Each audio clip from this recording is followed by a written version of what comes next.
आप देख रहे हैं नव चेतना मंच।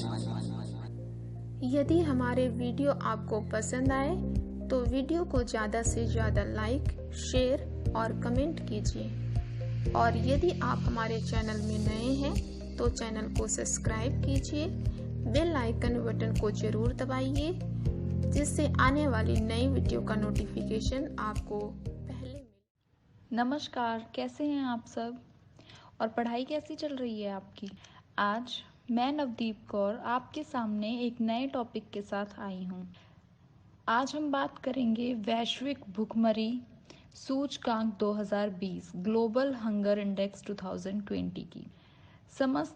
आपको उससे पहले मैं बता देना चाहती हूँ कि समस्त अध्ययन सामग्री हमारी टीम के सदस्य आशुतोष जी के द्वारा लिखी जाती है।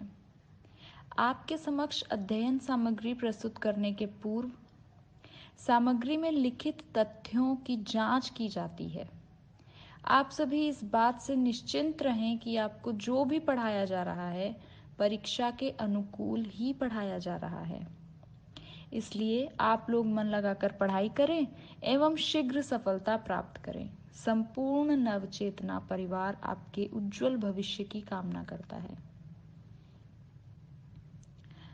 तो शुरू करते हैं आज का टॉपिक, ग्लोबल हंगर इंडेक्स 2020।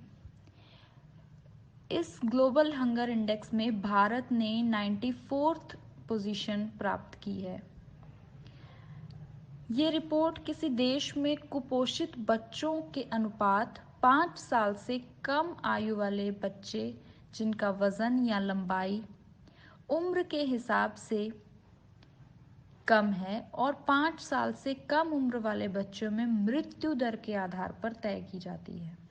तो आपको समझ में आया ना ग्लोबल हंगर इंडेक्स कैसे तैयार की जाती है, इसे क्या है। ये एक रिपोर्ट है जो कुपोषित बच्चों के अनुपात में 5 साल से कम आयु वाले बच्चे जिनका वजन या लंबाई उम्र के हिसाब से कम है और 5 साल से कम उम्र वाले बच्चों में मृत्यु दर के आधार पर तय की जाती है। ग्लोबल हंगर इंडेक्स रिपोर्ट 2020 हाल ही में जारी की गई है। रिपोर्ट के अनुसार भारत में अब भी काफ़ी भुखमरी मौजूद है। आपको बता दें कि 107 देशों के लिए की गई रैंकिंग में भारत 94th पायदान पर आया है। रिपोर्ट के अनुसार 27.2 के स्कोर के साथ भारत भूख के मामले में गंभीर स्थिति में है। आप अनुमान लगा सकते हैं कि आज भी हमारी पोजीशन कहाँ है। ये रिपोर्ट किसी देश में कुपोषित बच्चों के अनुपात 5 साल से कम आयु वाले बच्चे जिनका वजन या लंबाई उम्र के हिसाब से कम है और 5 साल से कम उम्र वाले बच्चों में मृत्यु दर के आधार पर तैयार की जाती है। और इसमें भारत की जो पोजीशन है वो 94th पोजीशन है। आपको बता दें कि भारत नेपाल और पाकिस्तान से भी पीछे है ग्लोबल हंगर इंडेक्स में। भारत कई सारे पड़ोसी देशों से पीछे चल रहा है। इन देशों में नेपाल, पाकिस्तान, बांग्लादेश, इंडोनेशिया जैसे देश शामिल हैं। ग्लोबल हंगर इंडेक्स में भारत की रैंकिंग कुछ सुधरी है, लेकिन अब भी भारत कई पड़ोसी देशों से पीछे चल रहा है। सिर्फ 13 देश ऐसे हैं जो हंगर इंडेक्स में भारत से पीछे हैं। रिपोर्ट के अनुसार केवल 13 ही देश ऐसे हैं और इनमें रवांडा जो कि 97th पोजीशन पर है, नाइजीरिया 98th पोजीशन पर, अफगानिस्तान 99th पोजीशन पर, लीबिया 102, मोजाम्बिक 103, चाड 107वीं पोजीशन पर शामिल हैं।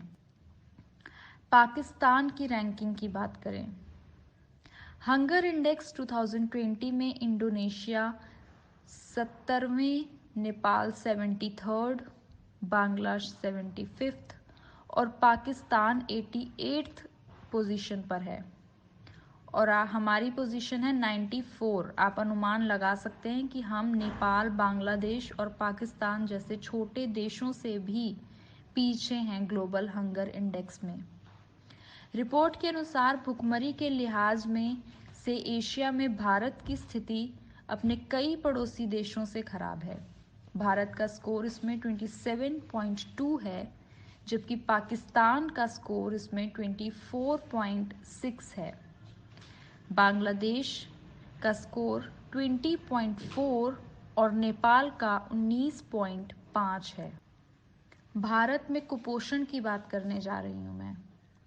रिपोर्ट के मुताबिक भारत की करीब 14% जनसंख्या कुपोषण का शिकार है। भारत में बच्चों में कुपोषण की स्थिति भयावह है। ग्लोबल हंगर इंडेक्स किसी देश में कुपोषित बच्चों के अनुपात 5 साल से कम उम्र वाले बच्चे जिनका वजन या लंबाई उम्र के हिसाब से कम है और 5 साल से कम उम्र वाले बच्चों में मृत्यु दर के आधार पर तैयार की जाती है। भारत की रैंकिंग 2015 से अब तक एक नज़र में। भारत 2015 में 93rd पोजीशन पर था। 2016 में ये पोजीशन 97 हो गई। 2017 में 100वें स्थान पर भारत रहा। 2018 में 103, 2019 में 102 स्थान पर भारत रहा। रिकॉर्ड दिखाते हैं कि भुखमरी को लेकर भारत में संकट बरकरार है।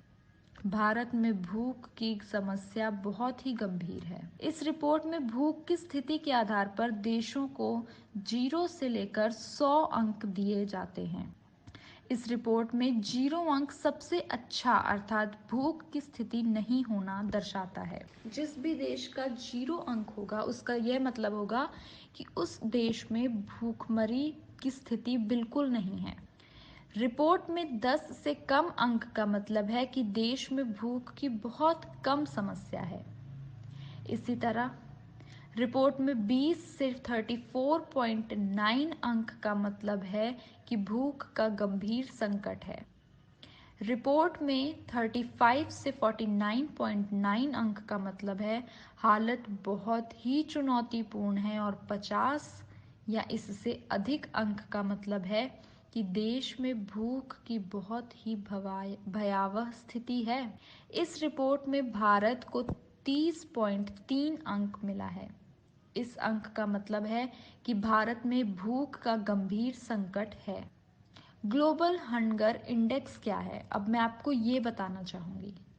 ग्लोबल हंगर इंडेक्स में विश्व के भिन्न भिन्न देशों में खान पान की स्थिति व विस्तृत जानकारी दी जाती है। इस इंडेक्स में यह देखा जाता है कि लोगों को किस तरह का खाद्य पदार्थ मिल रहा है तथा उसकी गुणवत्ता और मात्रा कितनी और उसमें कमियां क्या-क्या हैं।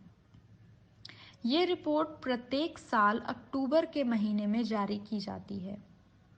International food policy research institute ने ग्लोबल हंगर इंडेक्स की शुरुआत साल 2006 में की थी।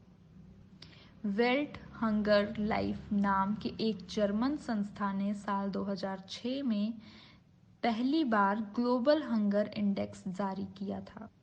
दोस्तों, आज हमने बात की ग्लोबल हंगर इंडेक्स के बारे में और भारत की पोजीशन इस इंडेक्स में कितनी है इसके बारे में। हमें ये पता चला कि भारत की स्थिति जो है वो ग्लोबल हंगर इंडेक्स में बहुत ही दुर्लभ है। हमें अभी भी भारत को अपनी पोजीशन ऊपर लाने के लिए बहुत कठोर कदम उठाने होंगे। आज के लिए इतना ही। अगले वीडियो में मैं आपके साथ मिलूंगी एक नए टॉपिक के साथ। अगर आपके मन में ऐसा कोई टॉपिक है जिसके बारे में आप जानकारी हमसे पाना चाहते हैं तो आप कमेंट्स में ज़रूर बताएं और कोई सजेशन हो तो वो भी अवश्य बताएं। वीडियो को लाइक, शेयर और सब्सक्राइब करना ना भूलें। बेल आइकन को दबा के चैनल को सब्सक्राइब करें ताकि आपके पास अगली बार नोटिफिकेशंस आते रहें नए नए वीडियोस के। शुक्रिया।